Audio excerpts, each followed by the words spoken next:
What will the future think of transgenderism today? First, let's take you back in history. Josh, at the turn of the 20th century, there was a medical procedure called lobotomies that were being performed. And they were being performed rather indiscriminately without, should we say, the level of knowledge that was required to do it. The best example I can think of is Rosemary Kennedy, who was a sister of JFK and a son of Joe Kennedy. And what happened with Rosemary Kennedy is that in 1941, her father, Joe, arranged for a lobotomy to be done on her. So the lobotomy in this case was where they would go in through the eyes on each side. They basically stuck in, imagine something that looks akin to an ice pick. And they would basically scramble the brain. And in Rosemary Kennedy's case, this was considered, cutting edge medical science at the time. This was safe and effective. This was what all the experts recommended. And for her case, when they performed the lobotomy, the two doctors, or the doctors doing the lobotomy, asked her, I'll just read the part right here, after Rosemary was mildly sedated, we went through the top of her head, Dr. Watts recalled. I think she was awake. We just made a small incision, no more than an inch. The instrument Dr. Watts used looked like a butter knife. He swung it up and down to cut the brain tissue. We put an instrument inside, he said. As Dr. Watts cut, Dr. Friedman asked Rosemary some questions. For example, he asked her to recite the Lord's Prayer or sing God Bless America or count backwards. Quote, we made an estimate on how far to cut based upon how she responded, end quote. And when Rosemary became incoherent, they stopped. So said another way, they started to scramble her brains, and when she could no longer say the Lord's Prayer or count backwards or sing God Bless America, they stopped. And again, let me just remind everyone that at the time, in 1941, this was considered the cutting edge of medical science. This would have been considered safe and effective. Yeah, they were playing God. Somebody was born a certain way, and they did not want to be that way. So they changed it, and they rebelled against nature, is what the argument I would make. And coincidentally, in Rosemary Kennedy's case, the procedure left her crippled for life. She essentially spent the rest of her years out of the public eye for all intents and purposes, at a home for mentally disabled people. So we are not saying this is going to happen today with transgenders, but we are bringing up the topic of discussion because all we see in the media is this wokeism and this push for everybody to be a transgender. It's almost ethically wrong if you don't support transgenders or if you aren't a transgender yourself. We see Leah Thomas, or used to be known as William Thomas, the swimmer at Penn State, who just broke all these records and is the greatest female swimmer when she was just a male a few months or years ago.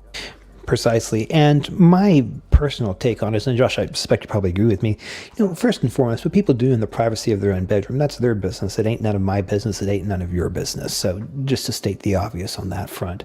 But the issue that I have, it comes in two ways. Number one is that you cannot, I love the example of smoking. If you want to smoke, it's not bad for you, but if you want to do it, fine, do it. Just don't do it around kids and, whatever, right?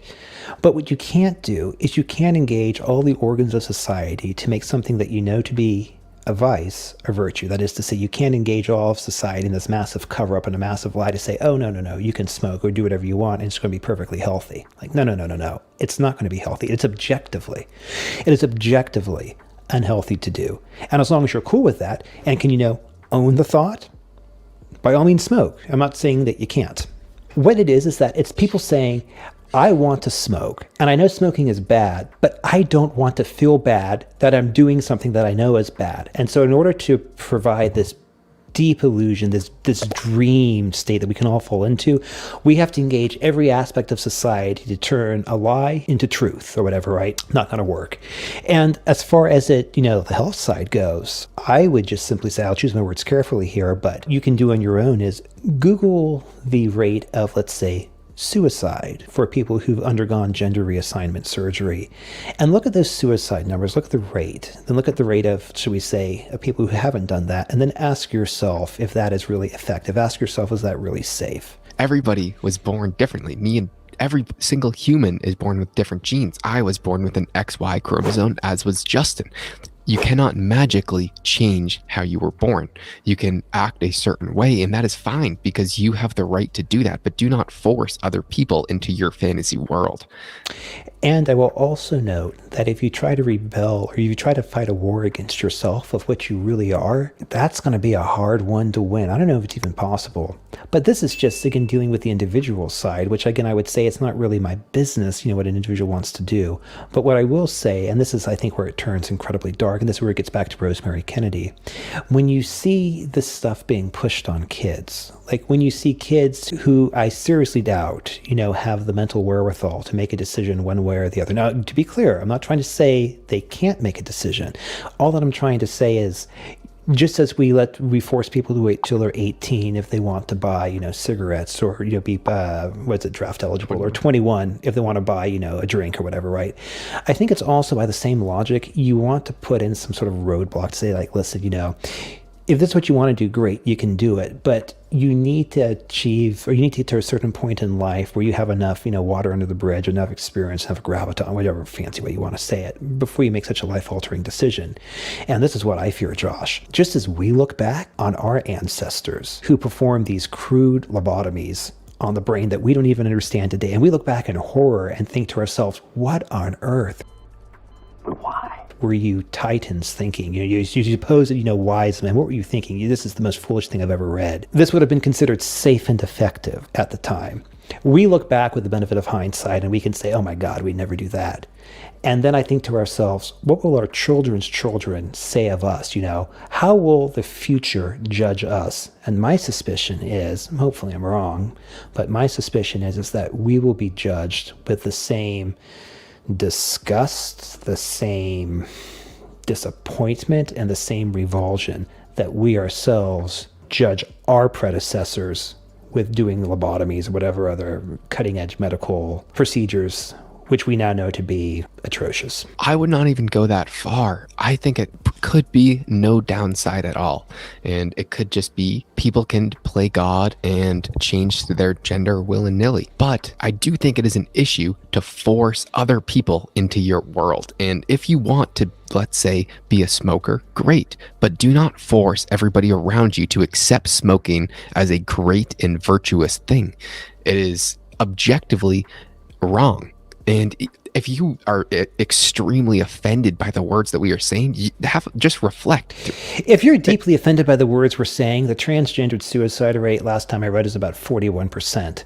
When I look at that number, I'm horrified. I am disgusted. I think to myself, at 41%, that means 41%. That is just last time I checked, but almost half of the people, almost one half of people who change their gender kill themselves. And you can be some Starbucks drinking, Tesla driving person. If that is what you want, great. But to deny the facts that nearly half of the people who do this kill themselves, that is atrocity.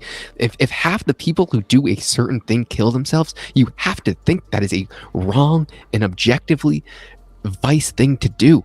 It doesn't matter. If somebody wants to do that, great, they can. They could be part of the 59%. But to 50% of the people killing themselves nearly, Justin, if you knew that your kid was going to decide to change their sex and you knew that there was a 41% chance that they kill themselves because of it, what would your thoughts be based on that? I would say that it's one of those things where, not to go back into, Bloom or whatever, right? But you just simply have to say, like, listen, there are some things that we are born with. There are some things that are just an accident of birth. It is on us to accept these. This essentially is an act of God. Be they a blessing, be they a curse, be they a bit of both, it doesn't matter. But we must accept it and make peace with it, because we try to go to war with it, it's to go to war with ourselves. And as I said before, how on earth can we win that battle? No, that's an impossible battle to win. Ridiculous notion to fight. Now that we've lost all of our subscribers, to the rest of you guys that made to this end of the video, thank you very much. We will see you guys with the G on Me video next time. We promise.